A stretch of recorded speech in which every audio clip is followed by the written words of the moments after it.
जैसा कि पिछली कक्षा में आप लोगों ने आर परिपथ पढ़ लिया, एल परिपथ पढ़ लिया, सी परिपथ पढ़ लिया, एल सी परिपथ, सी आर परिपथ और एल आर परिपथ, ये छः के छः परिपथ हम लोगों ने पढ़ लिया है। अब सबसे मोस्ट इम्पॉर्टेंट क्वेश्चन हम लोगों के दो बोर्ड में बनता है, वो एल सी आर परिपथ के परिप्रेक्ष्य में बनता है कि एल्सा परिपथ क्या है। तो एल सी आर परिपथ वह प्रत्यावर्ती धारा परिपथ होता है जिसमें एक कुंडली, एक संधारित्र और एक प्रतिरोध जुड़ा होता है, उसे एल सी आर परिपथ कहते हैं, जिसका परिणामी प्रतिरोध को प्रतिबाधा कहते हैं और प्रतिबाधा को कैपिटल जेड से व्यक्त करते हैं। अब इसी क्रम में यदि कुंडली, संधारित्र एवं प्रतिरोध के सिरों के बीच का विभवांतर क्रमशः VL, VC और VR हो। हम लोग जानते हैं कि कुंडली का जो होता है कैपिटल V वो VL होता है, संधारित्र के सिरों के बीच का विभवांतर VC होता है और प्रतिरोध के सिरों का विभवांतर VR होता है और इसका परिणामी वोल्टेज कैपिटल V होता है। तो थोड़ा सा चित्र के माध्यम से समझ लेते हैं कि जो धारा I है वह x अक्ष के समानांतर होती है और जो VL है वे I से 90 डिग्री अग्रगामी और जो VC है वो I से 90 डिग्री पश्चगामी होती है। और VR तो आप लोग जानते हैं कि x अक्ष के दिशा में ही, मतलब धारा I के दिशा में ही होती है VR। अब हम लोग जानते हैं कि VL ज़्यादा होता है, VC कम होता है, तो VL माइनस VC। अब यहाँ से आयत का निर्माण कर लेते हैं। तो आप लोग जानते हैं कि सामने वाली भुजा बराबर होती है, तो VL minus VC, VL minus VC। अब यहाँ पे परिणामी वोल्टेज कैपिटल V, यहाँ पे बन गया हमारा आधार, ये हमारा लंब और ये हमारा कर्ण। तो कर्ण का मान निकालना है हमको, कैपिटल V। तो कर्ण स्क्वायर बराबर लंब स्क्वायर VL माइनस VC का होल स्क्वायर और आधार स्क्वायर VR स्क्वायर। तो यहाँ से हम लोगों को मिलता है परिणामी वोल्टेज का सूत्र दोस्तों, जिसको हम लोग कहते हैं परिणामी वोल्टेज का सूत्र कैपिटल V बराबर कर्णी में, भाई यहाँ से स्क्वायर इधर जाएगा तो कर्णी बन जाएगा, तो VL माइनस VC का whole square plus VR square. बहुत ही इंपॉर्टेंट सूत्र है। अब यहाँ पे VL की जगह पे I इंटू XL, VC की जगह पे I इंटू XC और VR की जगह पे I इंटू R और जो कैपिटल V है वो इसको जगह पे I इंटू जेड रख देते हैं। कैपिटल V की जगह पे I इंटू जेड रख दिए कर्णी में, VL की जगह पे I इंटू XL, VC की जगह पे I इंटू XC और VR की जगह पे I इंटू R। ठीक है, तो यहाँ पे हम लोग देख लेते हैं दोस्तों, यहाँ पर I है, यहाँ पे I है, इन दोनों में से जब हम लोग I कॉमन लेंगे तो स्क्वायर बाहर आएगा, तो यहाँ पर हम लोगों का बच गया I इंटू आई स्क्वायर और यहाँ पर भी है I स्क्वायर। तो I स्क्वायर फिर कॉमन लेंगे, तो जब I स्क्वायर को बाहर निकालेंगे कर्णी से तो कैपिटल I बचेगा, स्मॉल I, और कर्णी के अंदर बच जाएगा XL माइनस XC का whole square plus R square. तो यहाँ से हम लोगों का LCR परिपथ के प्रतिबाधा का सूत्र प्राप्त होगा, कैपिटल Z बराबर कर्णी में XL माइनस XC का होल स्क्वायर और प्लस R स्क्वायर। XL के जगह पे हम लोग ओमेगा L लिख देंगे, माइनस XC की जगह पे 1/में ओमेगा C का whole square plus R square. ये दो सूत्र हमको प्राप्त हो जाता है LCR परिपथ के प्रतिबाधा का सूत्र। जैसा कि आप लोग जानते हैं कि जब अनुनाद उत्पन्न होता है तो XL बराबर XC हो जाता है। तो यहाँ पे अनुनाद की दशा में कैपिटल Z बराबर कैपिटल R हो जाता है। ये आप लोग थोड़ा सा बात ध्यान में रखेंगे कि अनुनाद की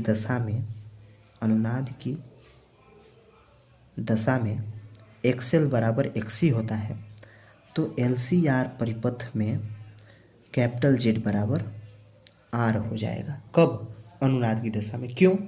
XL बराबर XC, तो ये दोनों बराबर हो जाएंगे तो ये 0 हो जाएगा, 0 का स्क्वायर 0, कर्णी में बचेगा R स्क्वायर, तो R स्क्वायर कर्णी में है तो बाहर निकलेगा तो कैपिटल R, तो कैपिटल Z बराबर कैपिटल R। तो अनुनाद की दिशा में XL बराबर XC, तो LCR परिपथ में कैपिटल Z बराबर। थोड़ा सा कालांतर की बात कर लेते हैं दोस्तों। तो यदि परिणामी वोल्टेज धारा से 5 डिग्री अग्रगामी होती है तो tan थीटा बराबर यहाँ पे हम लोग देख लेते हैं कि tan थीटा बराबर लंब बटे आधार। तो tan 5 डिग्री बराबर हो जाएगा VL माइनस VC, ये रहा लंब VL माइनस VC अपॉन में आधार VR, आधार VR। VL की जगह पे I इंटू XL, VC की जगह पे I इंटू XC और VR की जगह पे I into R। I common लेंगे यहाँ से, तो I कॉमन लेंगे तो इस I से ये I ख़त्म, तो tan 5 बराबर XL माइनस XC अपॉन में R। तो जैसे कि आप लोग जानते हैं कि tan थीटा बराबर X होता है, तो tan इनवर्स बराबर X बराबर थीटा हो जाएगा। तो इसी प्रकार से 5 डिग्री बराबर tan inverse XL minus XC upon में R। ये हमारा सूत्र हो गया LCR परिपथ में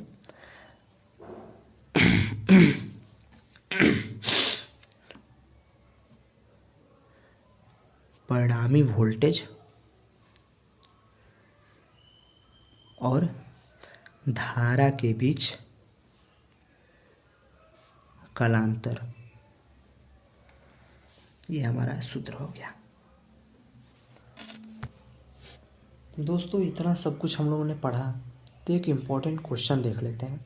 क्वेश्चन कह रहा है कि दिए गए परिपथ में प्रत्यावर्ती धारा सूत्र कैपिटल V बराबर 282 साइन 100 ओमेगा t है, वोल्ट है। तो स्रोत का आंतरिक प्रतिरोध 2000 ओम है, तो ज्ञात करें। पहला वोल्टेज का वर्ग माध्य मूल मान ज्ञात करना है, प्रेरण और प्रतिघात ज्ञात करना है, और तीसरा हमें प्रतिबाधा ज्ञात करना है। हमें दिया गया परिपथ ये है, यहाँ पर AC हम लोगों ने जोड़ दिया है और कैपिटल जो आंतरिक प्रतिरोध R है वो 2000 ओम है। ये हमारे पर कैपिटल C। अब थोड़ा सा दोस्तों हम लोग देख लेते हैं, थोड़ा सा हम लोग ध्यान दे देते हैं यहाँ पे। तो यहाँ पे जो क्वेश्चन में समीकरण दिया है प्रत्यावर्ती धारा स्रोत का, वो यहाँ पे लिख लेते हैं। अब हमारा जो ओरिजिनल होता है सूत्र वो यहाँ पे लिख लेते हैं। तो इन दोनों की जब तुलना कराएंगे दोस्तों, तो हमें V0 का मान 282 वोल्ट मिलेगा पहला, और जो ओमेगा हम लोगों को मिलेगा वो 100 पाई होटी होगा मिलेगा। ठीक है, ओरिजिनल सूत्र में ओमेगा टी होता है, तो यहाँ पे टी है और ओमेगा जब 100 पाई, तो हमें दो चीज़ मिल गया, V0 और ओमेगा हम लोगों को मिल गया। हमें निकालना है दोस्तों पहला पार्ट VRMS, वोल्टेज का वर्ग माध्य मूल मान। तो वर्ग माध्य मूल मान का सूत्र होता है V0 अपान में √2। तो V0 का मान हम लोगों ने निकाला है 282, तो 282 अपान में √2, इसका परिमेयीकरण करेंगे तो ऊपर √2 अपान में √2, तो अपान में √2 और अपान में √2 तो 2 हो जाएगा, और ऊपर हम लोगों ने √2 भेज चुका है, तो यहाँ से हम लोगों का मिल जाएगा 141 √2 वोल्ट, हम लोगों का आंसर मिल जाएगा दोस्तों। अब हमें निकालना है दोस्तों दूसरा पार्ट प्रेरण प्रतिघात, जिसका सूत्र होता है XL बराबर में ओमेगा L। ओमेगा हम लोगों को निकालना है 100 पाई, और दोस्तों L का मान दे रखा है कहाँ, तो यहाँ पर देखिए कैपिटल L का मान चित्र में हम लोग को देख रखा है 40 अपान में पाई हर्ट्ज। तो L का मान हम लोग ओमेगा का मान निकाले हैं 100 पाई, और L का मान रख देंगे 40 अपान में पाई, पाई पर पाई ख़त्म, और 100 इंटू 40 हो जाएगा हम लोगों का 4000 ओम। अब दोस्तों तीसरा पार्ट हम लोग से पूछ रहा है प्रतिबाधा। तो डायग्राम में हम लोगों ने देखा कि डायग्राम में हम लोगों को दिया है LCR। तो हम लोग जानते हैं कि LCR परिपथ की प्रतिबाधा का सूत्र होता है कैपिटल Z बराबर करणी में XL माइनस XC का होल स्क्वायर और प्लस में R स्क्वायर। XL का मान हम लोगों को निकाला है हमने 4000 माइनस, अब दोस्तों XC का मान हम लोग तो निकाल लेते हैं। XC बराबर होता है 1 अपान में ओमेगा C। 1 अपान में ओमेगा का मान हम लोगों ने निकाला है कितना दोस्तों, हम लोगों ने ओमेगा का मान निकाला है 100 पाई दोस्तों, और C का मान हम लोगों ने निकालेंगे, क्यों निकालेंगे, क्योंकि हम लोगों को पीछे दे रखा है। यहाँ पर देखिए डायग्राम में कैपिटल C का मान दे रखा है 10 अपान में पाई इंटू F। तो यहाँ पे हम लोग C का मान रख देंगे 10 अपान में पाई, पाई से पाई ख़त्म, तो 1 अपान में 1000। अब 1 अपान में 1000 को हम लोगों ने लिख दिया 0.001। तो यहाँ पर देखिए दोस्तों XL का मान 4000 माइनस XC का मान 0.001 का होल स्क्वायर, और R का मान हम लोगों को पीछे दे रखा है 2000, तो 2000 का स्क्वायर। 4000 में से 0.001 का होल स्क्वायर करेंगे तो 16 000000 मिलेगा, और 2000 का स्क्वायर करेंगे तो 4 000000। दोनों को जोड़ेंगे 16 4 20, और ये 0000, ये 0000 और ये 1 0। रूट में 20 0, तो इसका मान निकलेगा 4472.13। अब इसको पूरा सा हम लोग कोटि मान सार्थक लगा नियम लगाएंगे तो हम लोगों को मिलेगा कैपिटल जेड बराबर 4472 ओम। अब यही नहीं हमारा आंसर है दोस्तों, क्योंकि कुल प्रतिबाधा हमको निकालना है दोस्तों। केवल और केवल प्रतिबाधा निकाले होते तो ये हमारा आंसर होता है दोस्तों, लेकिन कुल प्रतिबाधा निकालेंगे तो जो हमारा कैपिटल जेड है वो तो है ही, लेकिन इसका आंतरिक प्रतिरोध 2000 है। तो इन दोनों को जोड़ेंगे तो हमारा फाइनली आंसर होगा 4472 ओम। इसी प्रत्यावर्ती धारा के चैप्टर में हम लोग थोड़ा सा एक इम्पोर्टेंट चीज़ देख लेते हैं दोस्तों, शक्ति। आर परिपथ की शक्ति। तो आप लोग जानते हैं कि आर परिपथ में वोल्टेज एवं धारा दिशा एक ही होती है, अर्थात इनके बीच जो कालांतर होता है वो शून्य होता है। ये है हमारा एक्स अक्ष में आई, इसी अक्ष में हम लोगों का वी आर, और इसी अक्ष में हम लोगों का वोल्टेज कैपिटल वी होता है। तो कैपिटल वी और वी आर के बीच में जो कालांतर होता है वो 5 डिग्री शून्य होता है। तो यहाँ से प्रत्यावर्ती धारा में धारा का सूत्र होता है I × I0 sin omega T, और वोल्टेज का फॉर्मूला होता है V0 sin ओमेगा टी। शक्ति का फॉर्मूला आप लोग जानते हैं, पावर बराबर वोल्टेज इंटू धारा। तो आर परिपथ में वोल्टेज का मान रख देंगे V0 sin ओमेगा टी, और आई का मान रख देंगे I0 sin omega T. V0 I0 लिख दिए, sine omega T sine square omega T. तो हम लोगों को आर परिपथ की शक्ति प्राप्त हुई। अब एक पूरा चक्कर के लिए आप लोग जानते हैं कि साइन स्क्वायर ओमेगा टी का मान होता है 1/2। नहीं पता है तो याद कर लीजिए, बहुत ही इम्पोर्टेंट।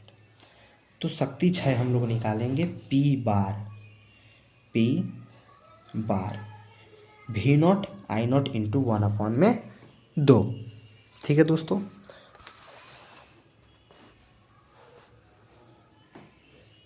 तो P बार बराबर हो जाएगा V0 √2 × I0/√2।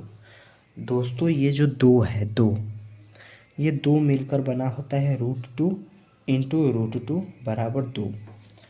तो इस 2 को हम लोग कणी में 2 और कणी में 2 लिख दिए। एक कणी का 2 का भाग दे दिए V0 में, और एक कणी का 2 भाग दे दिए I0 में।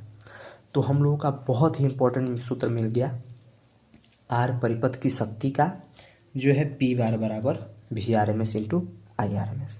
आप लोग जानते हैं V0/√2 का मान होता है VRMS, और I0/√2 का मान होता है IRMS। तो ये हम लोगों का आर परिपथ का औसत शक्ति क्षय का फार्मूला मिल गया। यहाँ पर देख लेते हैं दोस्तों LR परिपथ की शक्ति का सूत्र। तो यदि LR परिपथ का परिणामी वोल्टेज धारा से 5 डिग्री अग्रगामी होता है, तो हम लोग जानते हैं कि I का मान तो I0 sin ओमेगा टी होता है, लेकिन कैपिटल V का मान V0 sin omega T plus 5 degree होगा। क्यों? क्योंकि धारा से 5 डिग्री अग्रगामी है, धारा I से ये भी अग्रगामी है। शक्ति का फार्मूला होता है पावर बराबर वोल्टेज इंटू धारा। तो यहाँ से हम लोग इसका मान रखेंगे।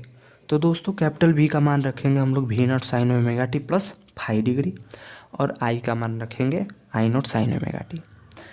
इन दोनों का मल्टीप्लाई होगा तो V0 I0 और sin ओमेगा टी लिख दिए, और sin ओमेगा टी प्लस 5। ये कैसे होगा दोस्तों? क्योंकि हम लोग जानते हैं कि साइन A प्लस B का फॉर्मूला होता है sine A cos B plus cos A sin B। तो यहाँ पे साइन A प्लस B, तो V0 I0 sin omega T हम लोगों ने लिख दिया। साइन A प्लस B का फॉर्मूला होता है sine A into cos B plus cos A into sine B. तो यहाँ से भी नॉट आई नॉट, ये जो साइन ओमेगा टी बाहर है ना दोस्तों, इससे हम लोग कोष्टक को खोलेंगे तो sine omega T sine square omega T हो जाएगा, और कास फाई तो है ही यहाँ पे। फिर साइन ओमेगा टी इसमें गुणा होगा तो कॉस ओमेगा टी और साइन स्क्वायर ओमेगा टी। अब यहाँ पे भी नॉट आई नॉट के जगह पे साइन स्क्वायर ओमेगा टी हम लोगों ने लिख दिया, कास फाई वहीं का वहीं है। अब थोड़ा सा यहाँ पे हम लोग मेहनत कर देंगे, यहाँ पे ऊपर भी 2 से गुणा और यहाँ पे नीचे भी 2 से गुणा। ऊपर नीचे 2 से गुणा करने का ये फ़ायदा होगा कि यहाँ पे 2 साइन ए कॉस भी मिल जाएगा। आप लोग जानते हैं कि साइन 2a का फॉर्मूला होता है 2 साइन ए कॉस बी। तो साइन 2a बराबर 2 साइन ए कॉस ए होता है, तो यहाँ पे 2 sine omega T cos omega T, तो साइन 2 ओमेगा टी हो जाएगा दोस्तों। ठीक है, तो हम लोग जानते हैं कि एक पूरा चक्कर के लिए साइन स्क्वायर ओमेगा टी बराबर 1/2 होता है ना दोस्तों, और साइन स्क्वायर ओमेगा टी बराबर 0। तो इसी प्रकार से साइन 2 ओमेगा टी बराबर 0। तो यहाँ से हम लोग औसत शक्ति क्षय पी बराबर भी nought I nought 1/2 cos phi plus 0 हम लोग का फॉर्मूला आ जाएगा। कैसे दोस्तों? क्योंकि साइन स्क्वायर ओमेगा टी की जगह पे 1/2 और यहाँ पे साइन 2 ओमेगा टी की जगह पे हम लोग लिख देंगे 0, तो ये पूरा 0 हो जाएगा। अब ये पूरा 0, तो ये हम 1/2 कास फाई, तो ये हम लोगों का औसत शक्ति का क्षय फॉर्मूला मिल गया 1/2 भी nought I nought cos phi. अब जैसा कि हम लोगों ने पीछे किया था कि √2 को यहाँ पे 2 जो है उसको कर्णी 2 और कर्णी 2 में बांट दिया, तो भी नॉट अपान में कर्णी 2 का मान होता है VRMS और आई नॉट अपान में √2 का मान होता है IRMS। तो औसत शक्ति का क्षय मिल गया हम लोगों को P बार बराबर VRMS IRMS into cos phi. अब पीछे हम लोगों ने देखा कि कॉस फाई आ रहा है, तो थोड़ा सा कॉस फाई को पढ़ लेते हैं दोस्तों। देखिए कॉस फाई को शक्ति गुणांक कहते हैं। थोड़ा सा हेडिंग डाल लीजिए आप लोग कि शक्ति गुणांक क्या है। बोर्ड के पेपर में 1 नंबर का क्वेश्चन पूछ सकता है कि शक्ति गुणांक किसे कहते हैं। तो हम लोग जानते हैं कि कॉस फाई को शक्ति गुणांक कहते हैं, जहाँ जो फाई आ रहा है वो वोल्टेज एवं धारा के बीच का कालांतर है।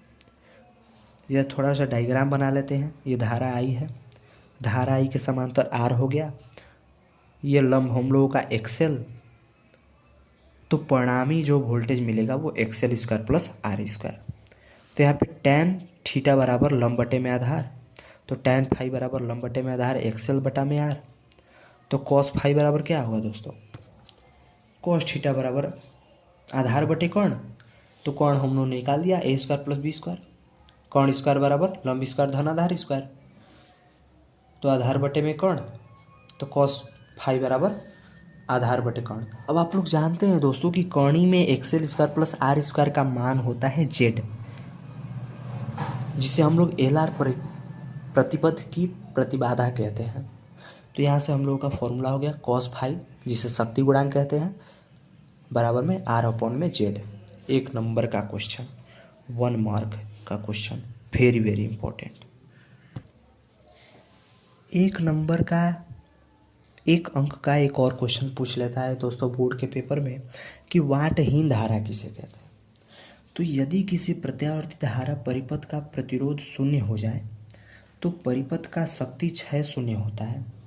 इस दशा में परिपथ में बहने वाली धारा को वाटहीन धारा कहते हैं। दोस्तों P बार बराबर VRMS इंटू RMS कास फाई हम लोगों ने पढ़ा, और कास फाई बराबर R बटा में Z हम लोगों ने पढ़ा। तो यहाँ पे R बराबर 0, जैसे प्रतिरोध को हम लोग 0 करेंगे तो कास फाई शक्ति क्षय जो है वो 0 हो जाएगा। तो यहाँ पे शक्ति क्षय 0 होता है, तो इसे वाटहीन धारा कहते हैं दोस्तों। तो ये बहुत ही इंपॉर्टेंट है, इसको थोड़ा सा याद कर लीजिएगा, डेफिनेशन इसका याद कर